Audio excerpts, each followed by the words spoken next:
But I learned for some reason about these things, and I've been trying to warn people for 10 years that you need to have some of this in order to protect your savings, because if you leave your savings in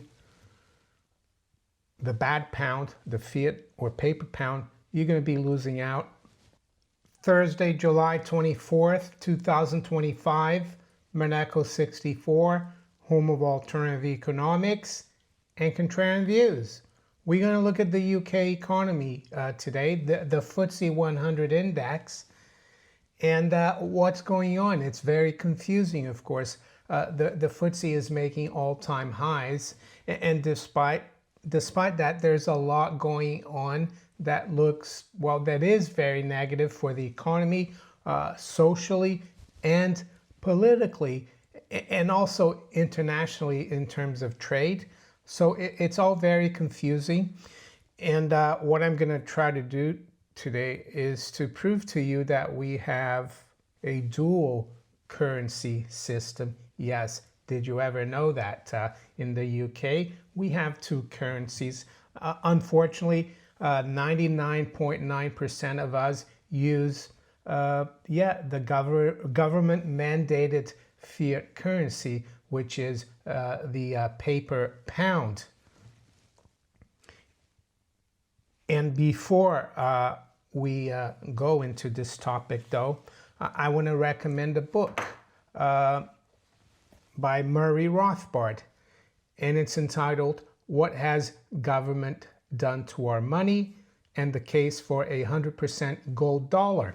Yes, I know I'm talking about the UK, but this applies to every country these days. So you can get a free PDF for this, which I'll put a link to in the description, or you can buy the book as well. I'll put a link down there as well from the Mises Institute shop.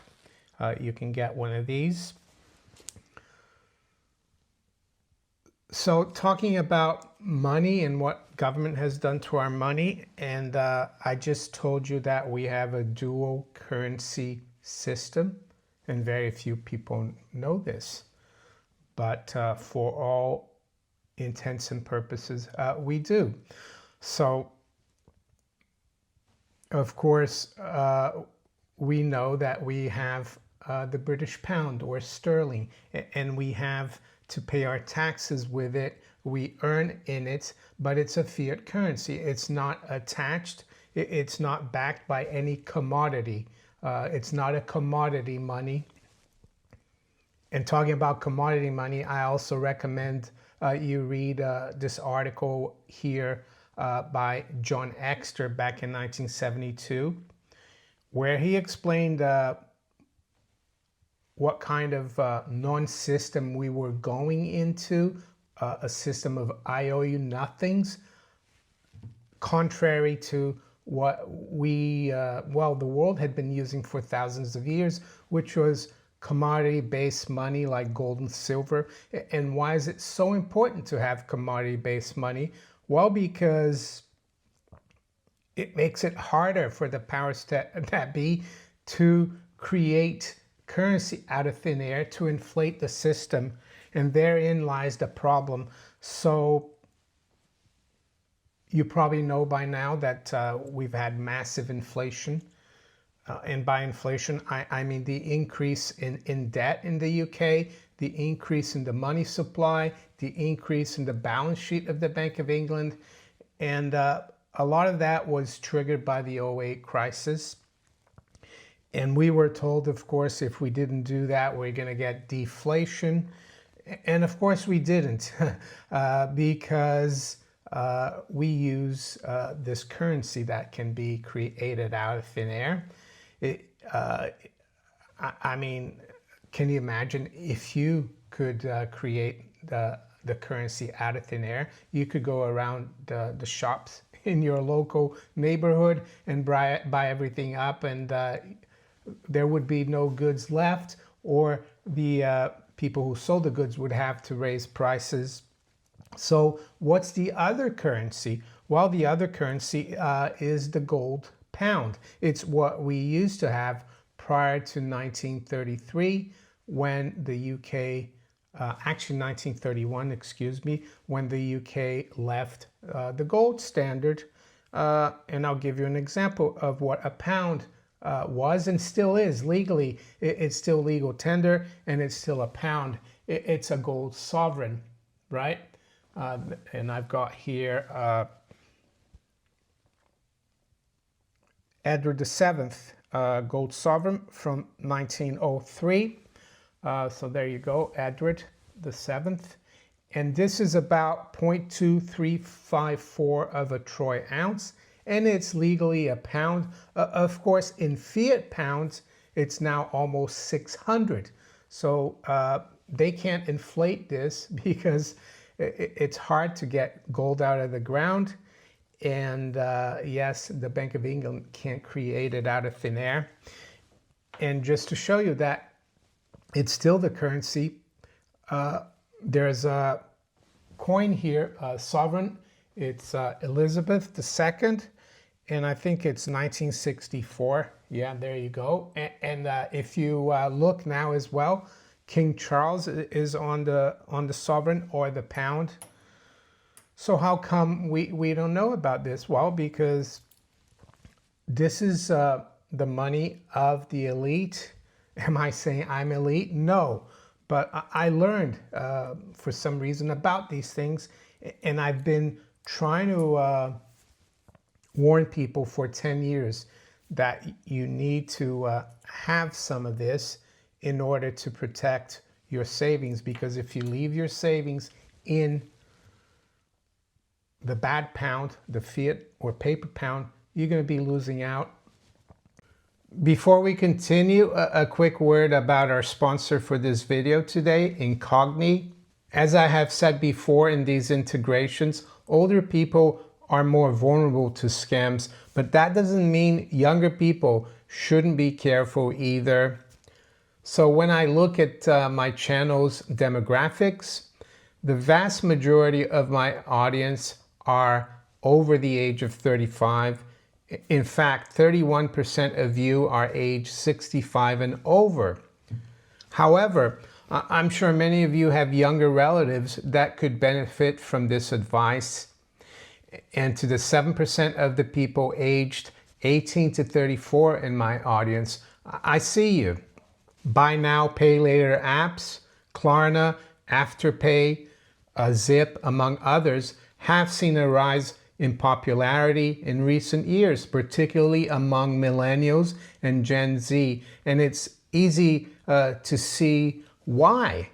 These apps have a low barrier to entry and split purchases into low interest or interest-free installments, making them an easy way to gain credit.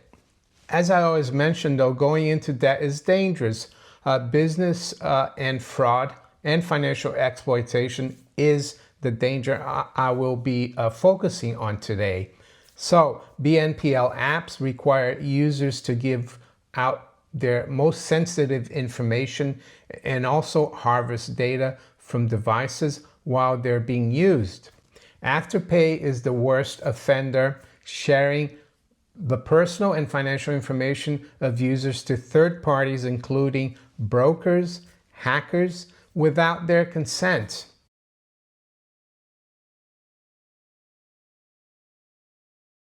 And these apps have experienced major security breaches in the past.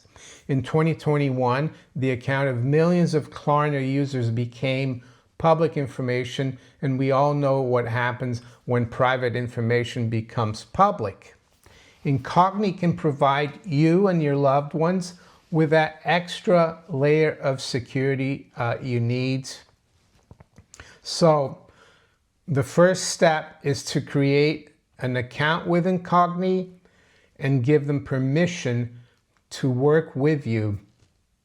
And Incogni scans data broker databases for your personal information and sends out removal requests.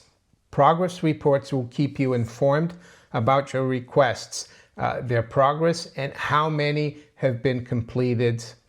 Incogni automatically rescans and keeps adding new data brokers and people search sites to their lists.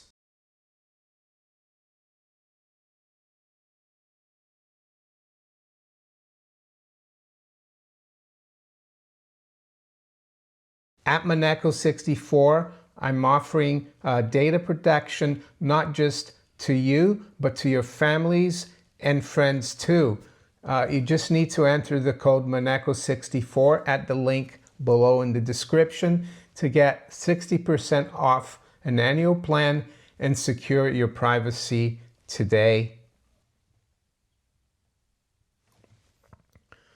So, yeah, let's have a look at the headlines here. And this is recent, just a day ago.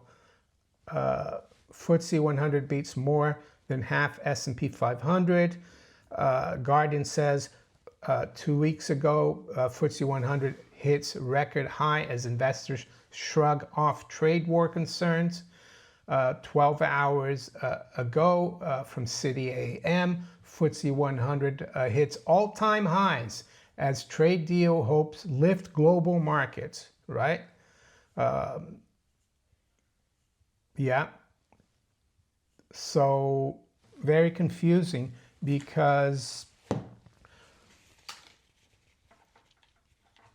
you probably all know by now that the UK economy is in the doldrums. The Labour government and Rachel Reeves, who cried in Parliament a few weeks ago because she's doing such a bad job.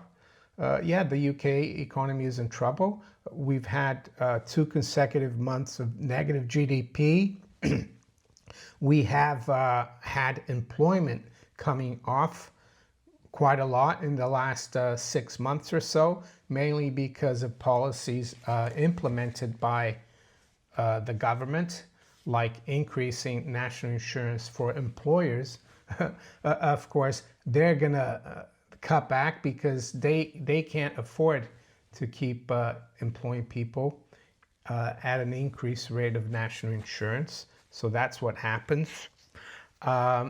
Taxes are expected to go up even more. And there's a scandal the other day about the Afghan refugees and that they spent 2 to 3 billion. And yeah, the billions keep coming. We saw the budget deficit, I think it was yesterday or the day before, came out 3.5 billion more than expected for the last month that they calculated it. It was 20 billion. So it's not getting better. And the government doesn't want to do the right thing, which is cut back and shrink the size of government. But if they did that, of course, it would make things even worse because we've become dependent on the public sector and government spending. We've also got the CPI, which is a measure of prices. That's been coming out higher than expected. It's running really de facto at 4 or 5%, maybe even more. I've spoken about this in this video, how they've tinkered with those measures. You can have a look at it. There's more people on benefits and sick, people on like on the disabled list, so to speak, that are getting more and more benefits, and the private sector is having to carry that. And I don't have to talk about the crazy policy, not just of this current government, but the previous one, of allowing illegal migrants to come in and paying them for staying here. Yes, that's putting a huge dent on the public finances, probably billions of pounds a year. I don't know the exact number, but you're all probably aware of this latest story where they've closed down a hotel in Canary Wharf, which is like a business district just as big as the City of London, where a lot of banks have their offices as well, aside from the City of London. And it's a very affluent place, so they closed this hotel, the Britannia International. And I checked yesterday, I tried to book a room. I went as far as December and it's all taken. And it's quite outrageous that people were trying to check in yesterday. They were on business trips into London, and they were told that their reservations have been canceled, that they can't come in. So I also checked the price of this 4-star hotel. It's like over £400 a night. So what's going on here? Why is the government doing this? Are they that incompetent? I don't think it's incompetence. Unfortunately, I think what they're trying to do is foment unhappiness and foment civil disobedience so they can crack down on people even more, because they know the economy is unraveling. And so why is the FTSE at all-time highs? Well, as I told you earlier, there's a dual currency system in this country. So if you measure things in terms of the good currency, the gold pound, actually we are in a deflationary collapse. And that's why the general public is so unhappy. That's why the general public, especially the lower half of the economic ladder, is feeling the pinch. Yes, there's more food banks open and being used than ever. Even people who work have to go on food banks, to the food banks to get food. People are living in caravans. Like you can Google or go into YouTube, caravans, people living in caravans. There's loads of videos about that. Yeah, renting has become unaffordable.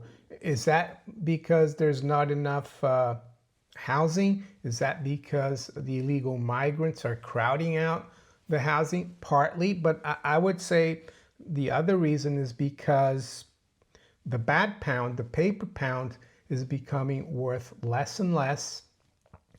And we're going to look at that as well. We're going to look at not just the FTSE in terms of gold, but the average house price in terms of gold. So yes, that's why things feel really bad and really good at the same time, because we have two currencies. We're measuring everything really publicly for everyone in terms of a really bad currency. So that's why the FTSE looks really good.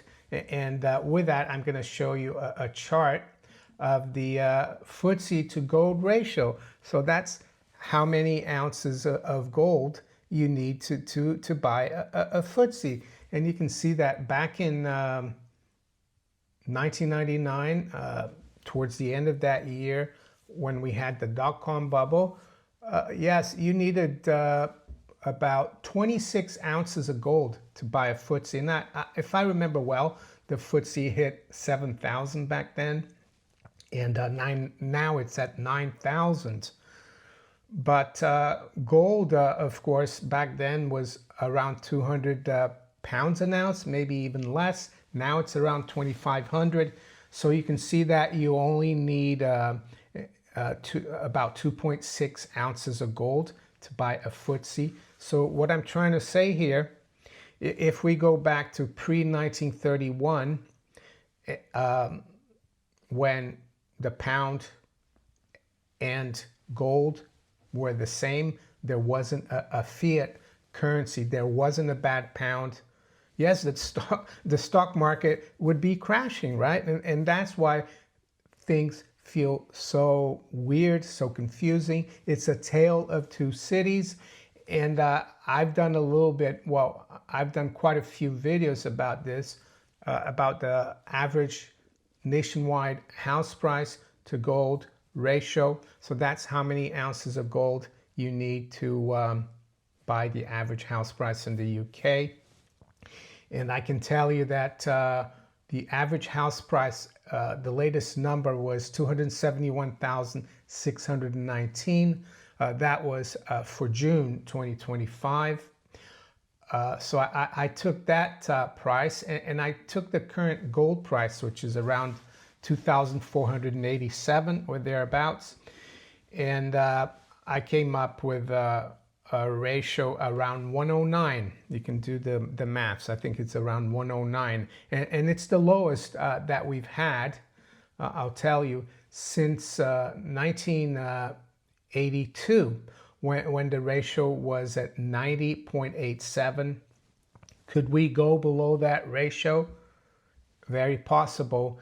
And you can see here as well that the highest ratio, the time that the UK housing market was the most overvalued, was in 2004, where you needed 672 ounces of gold to buy a house. So that's the other thing that's going on. Everything is becoming more and more unaffordable, and I know house prices have dropped off a bit this year, especially in central London.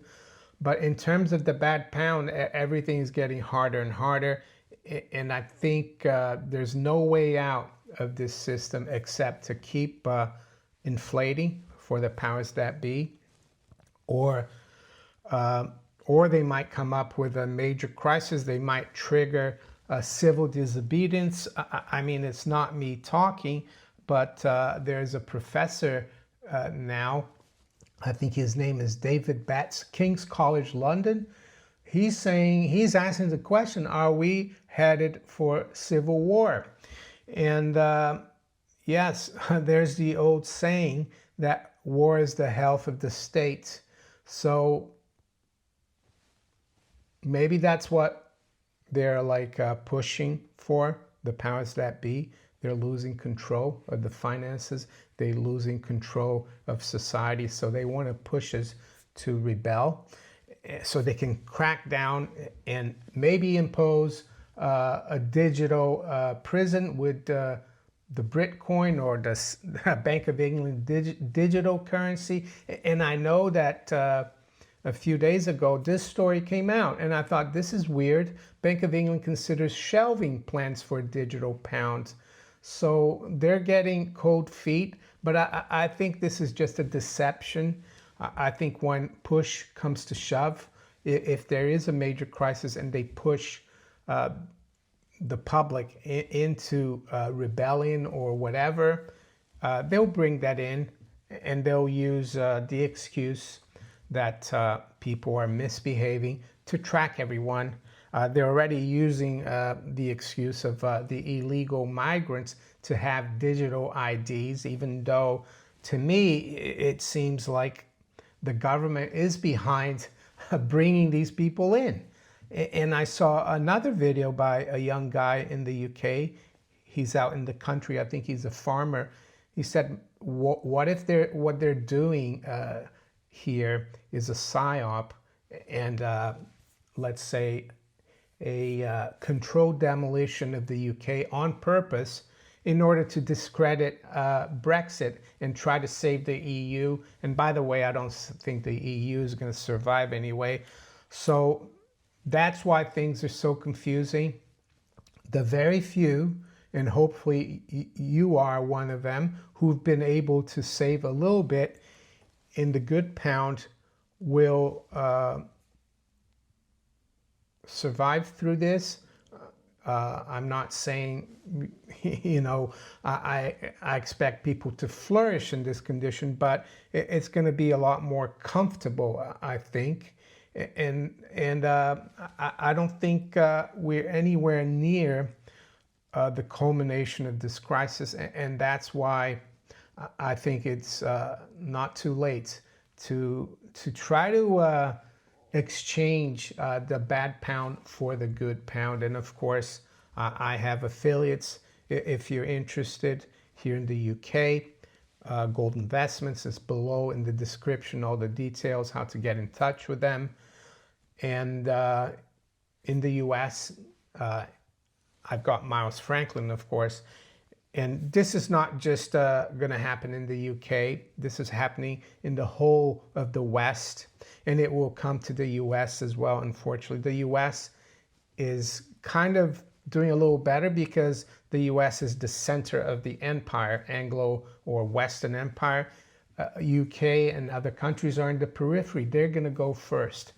So I wish I had better news for you, but it's better to know what's going on in reality than not. And that's what I try to do on this channel here. And yeah, make sure you share this video with family, friends, and colleagues. And if you enjoy my content, make sure you also subscribe to the channel and hit the little notification bell to be notified of all my new videos. And if you enjoy a particular video, don't forget to hit the thumbs up. So with that, I'm going to wish you all a very good day. Take care. Bye.